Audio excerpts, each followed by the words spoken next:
Jemaat kekasih Tuhan, selamat malam. Kembali kita hendak merefleksi firman Tuhan pada malam ini. Kiranya perjumpaan ini membangun kita semua untuk memuliakan nama Tuhan. Sebelum kita membuka Alkitab kita, mari kita berdoa. Terpujilah Engkau Bapa yang masih memeliharakan hidup kami. Hari ini kami hendak mempersembahkan sebagian waktu kami untuk merenungkan firman Tuhan. Berbicaralah Bapa melalui kuasa Roh Kudus-Mu agar kami mengerti kehendak Tuhan. Dalam nama Tuhan Yesus Kristus kami berdoa. Amin. Kekasih Tuhan, mari kita buka Alkitab kita. Kita hendak membaca dari surat Ibrani bab yang ke-6. Ini harusnya dari ayat 1 sampai ayat 20. Tapi kita hendak melihat dari sampai ayat yang ke-10. Akan saya baca untuk kita sekalian demikian. Tentang hal itu banyak yang harus kami katakan, tetapi yang sukar untuk dijelaskan karena kamu telah lamban dalam hal mendengarkan. Sebab sekalipun kami ditinjau dari waktu, sudah seharusnya menjadi pengajar, kamu masih perlu lagi diajarkan asas-asas pokok dari penyataan Allah, dan kamu masih memerlukan susu, bukan makanan keras. Sebab barang siapa masih memerlukan susu, ia tidak memahami ajaran tentang kebenaran. Sebab ia adalah anak kecil, tetapi makanan keras adalah untuk orang-orang dewasa, karena mempunyai panca indera yang terlatih untuk membedakan yang baik daripada yang jahat. Sebab itu marilah kita tinggalkan asas-asas pertama dari ajaran tentang Kristus dan beralih kepada perkembangannya yang penuh. Janganlah kita meletakkan lagi dasar pertobatan dari perbuatan apa yang sia-sia dan dasar kepercayaan kepada Allah, yaitu ajaran tentang berbagai pembaptisan, penumpangan tangan, kebangkitan orang mati, hukuman kekal, dan itulah yang akan kita perbuat jika Allah mengizinkannya. Sebab mereka yang pernah diterangi hatinya, yang pernah mengecap karunia surgawi, dan yang pernah mendapatkan bagian dalam Roh Kudus, dan yang mengecap firman yang baik dari Allah dan karunia-karunia dunia yang akan datang. Namun yang murtad lagi tidak mungkin diperbaharui sekali lagi sedemikian sehingga mereka bertobat, sebab mereka menyalibkan lagi anak Allah bagi diri mereka dan menghinanya di muka umum. Sebab tanah yang mengisap air hujan yang sering turun ke atasnya dan yang menghasilkan tumbuh-tumbuhan yang berguna bagi mereka, yang mengerjakannya menerima berkat dari Allah. Tetapi jikalau tanah itu menghasilkan semak duri dan rumput duri, tidakkah ia berguna dan sudah dekat pada kutuk yang berakhir dengan pembakaran? Tetapi hai saudara-saudaraku yang terkasih, sekalipun kami berkata demikian tentang kamu, kami yakin bahwa kamu memiliki sesuatu yang lebih baik, yang mengandung keselamatan. Sebab Allah bukan tidak adil, sehingga ia lupa akan pekerjaanmu dan kasihmu yang kami tunjukkan terhadap namanya oleh pelayanan kamu kepada orang kudus yang masih kamu lakukan sampai sekarang. Kekasih Tuhan, dari pembacaan kita melihat beberapa hal mengenai bagian kitab ini. Yang pertama adalah kitab ini mungkin ditulis kalau tidak oleh Paulus, oleh Lukas. Karena kitab ini begitu dalam, begitu kaya, begitu tinggi.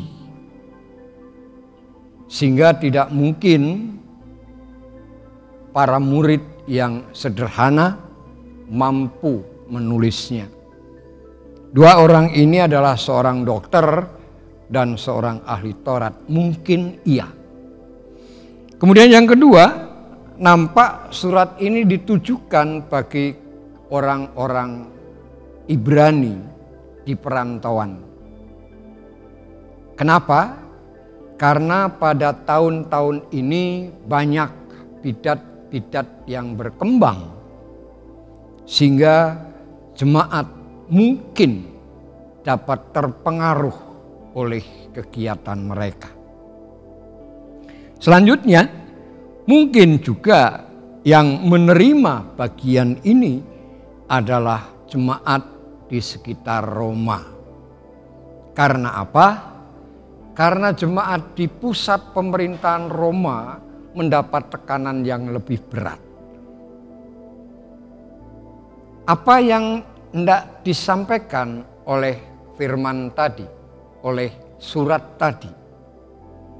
Kalau kita mengaca atau bercerita atau melihat ayat 1 sampai 8, maka kita melihat apa yang dikerjakan Tuhan Yesus. Di dalam peristiwa Paskah beberapa hari yang lalu, kita melihat sebuah drama besar, yaitu drama tentang kemanusiaan yang dihinakan, kemanusiaan yang dilecehkan, kemanusiaan yang dikorbankan. Dari sana kita melihat bahwa pekerjaan Tuhan Yesus adalah pekerjaan yang dilakukan di dalam kerangka memulihkan keadaan manusia.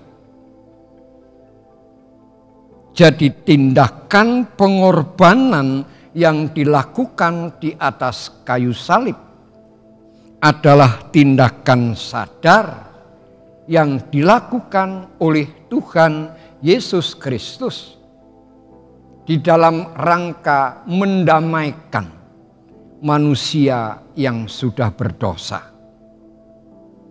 Pekerjaan itu, langkah itu dibenarkan oleh Tuhan Allah Bapa kita. Pengorbanan itu dibenarkan sehingga kudus di hadapan Tuhan, memungkinkan setiap orang melalui penyaliban dan korban darah Tuhan Yesus kembali menjadi milik Tuhan.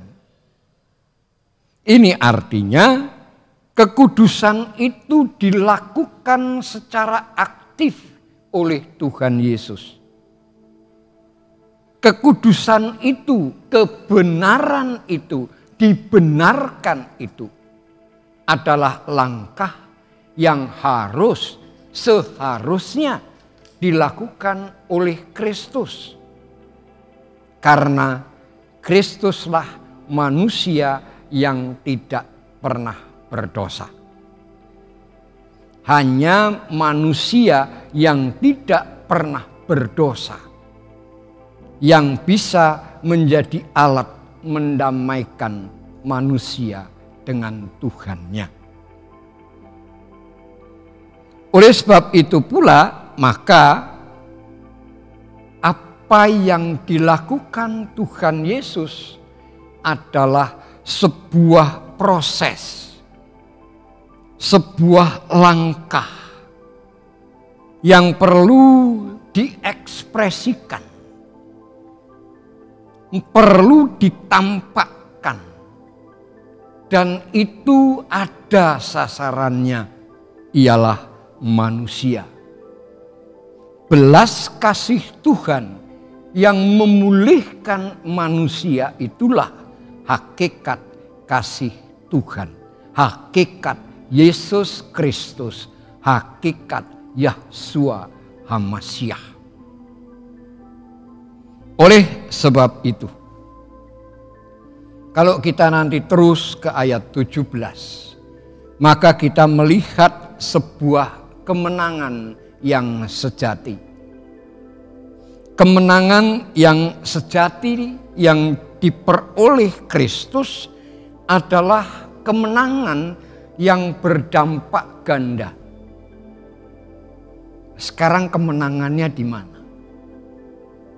Kalau kita hanya bicara sampai Paskah, sampai Kristus dikuburkan, maka tidak nampak kemenangan itu. Kemenangan itu nampak pada hari pertama minggu itu, bahwa Kristus bangkit, bahwa Kristus hadir kembali, dan peristiwa Paskah yang diperingati oleh setiap orang Kristen itu adalah bukti bahwa penyaliban ada di dalam sejarah dunia ini. Kebangkitan adalah bukti bahwa Kristus menang. Gandanya seperti apa? Karya dan tindakan melalui langkah salib yang dilakukan oleh Tuhan Yesus membawa orang tebusannya mengikuti proses menjadi manusia yang seperti Yesus. Itu langkah satu, kemenangan yang pertama. Kemenangan yang kedua, melalui penyaliban, melalui kebangkitan, Tuhan Yesus telah mengalahkan, menghancurkan sumber dan akar dosa, yaitu si jahat. Sehingga memungkinkan saya dan Bapak Ibu sekalian melupakan masa lalu keberdosaan kita. Melupakan yang negatif yang mungkin kita peroleh dalam perjalanan hidup. Pengalaman negatif itu membuat kita semakin merasa berdosa. Ingat, melalui penyaliban Tuhan Yesus, melalui kebangkitannya, kita boleh kembali menghadap Tuhan, mohon ampun di hadapan Tuhan, melupakan masa lalu kita, melupakan kepahitan hidup kita, melupakan dosa-dosa kita. Karena Kristus mengasihi kita. Akulah jalan, kebenaran, dan hidup. Bahkan Tuhan Yesus pernah bersabda, orang yang letih, lesu, dan berbeban berat, marilah kepadaku, aku akan memberikan kelegaan bagimu. Ini sebuah janji yang luar biasa. Ini janji untuk kita. Ini janji untuk pemulihan kita.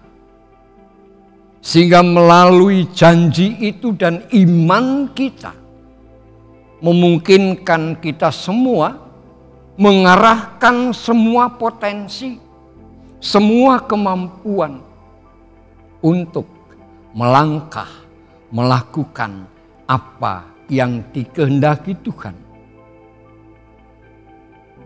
Sehingga dengan demikian semua yang kita kerjakan dapat kita fokuskan untuk menyembah Allah Bapa kita di sorga.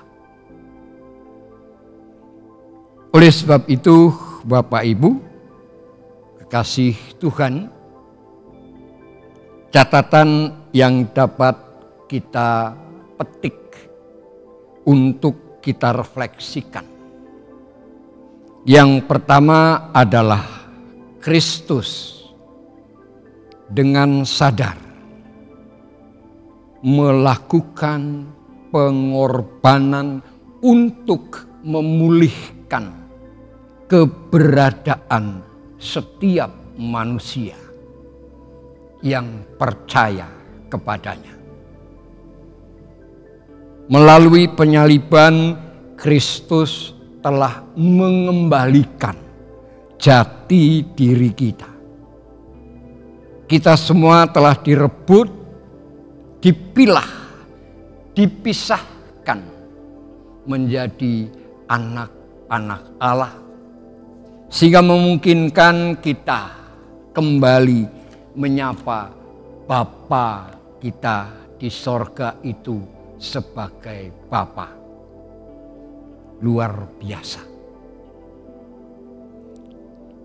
Itu dilakukan, itu benar, itu terjadi. Dan itu adalah sejarah.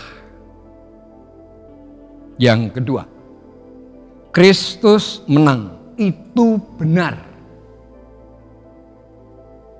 Dan disaksikan oleh Roh Kudus, itu benar. Maka nanti beberapa waktu yang akan datang, kehadiran Roh Kudus di bagian atas Baitul Muqaddis atau Bait Suci di Yerusalem membuktikan bahwa penyaliban itu benar, kebangkitan itu benar, dan pembaharuan di dalam Roh Kudus itu benar.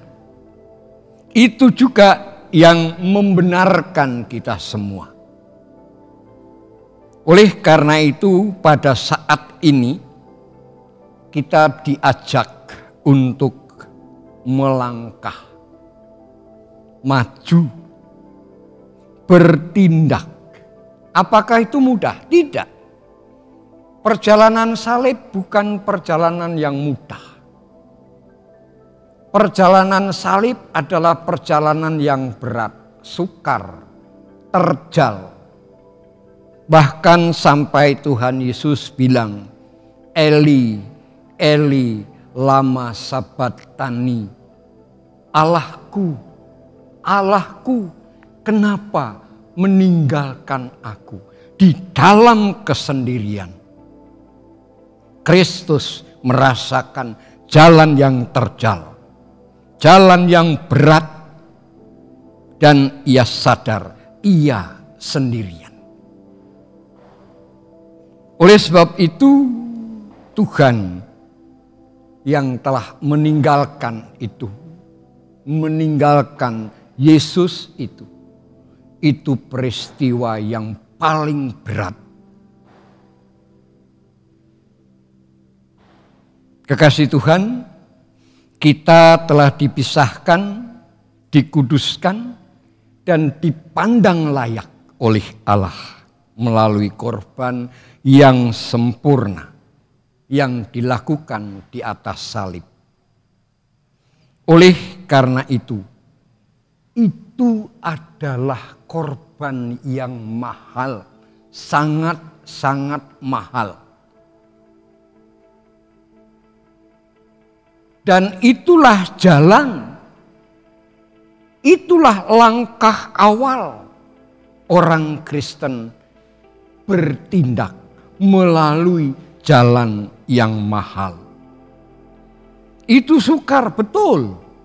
Itu terjal, iya. Tetapi tidak ada alasan kita untuk mundur.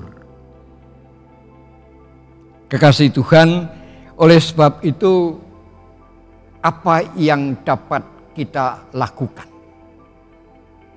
Pertama, mari kita terlibat mengasihi dunia ini.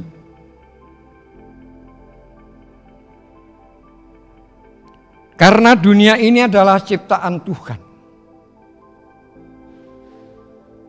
Yang selanjutnya, marilah kita terlibat menceritakan peristiwa ini.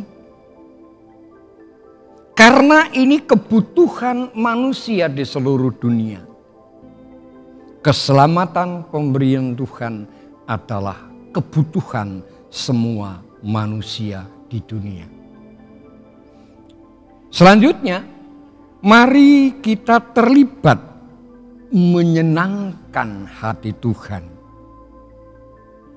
Perjalanan para rasul, perjalanan Paulus, perjalanan siapapun, kerangkanya hanya satu, menyenangkan hati Tuhan.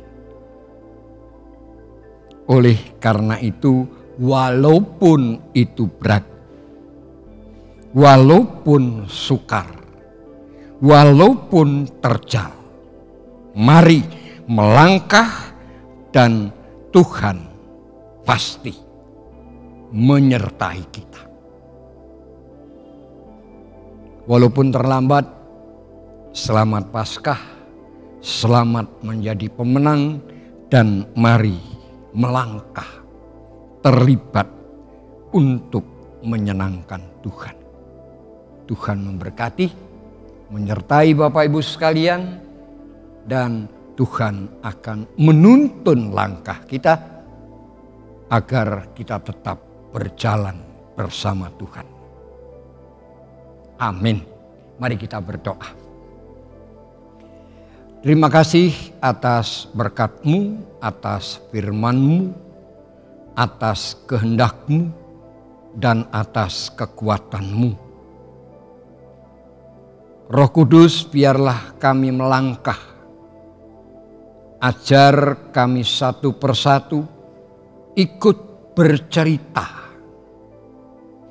ikut menyenangkan hati Tuhan, ikut melangkah seperti Kristus melangkah. Kami sadar perjalanan kami sukar, perjalanan kami terjal, perjalanan kami berat. Oleh karena itu, tuntun, pegang tangan kami ya Tuhan, agar kami dapat terus bersama Engkau, berjalan bersama Engkau. Kami serahkan perjalanan kami hari ini sampai kehendak-Mu tercapai di dalam nama Tuhan Yesus Kristus. Amin. Terima kasih Bapak Ibu. Selamat malam. Tuhan menyertai kita semua.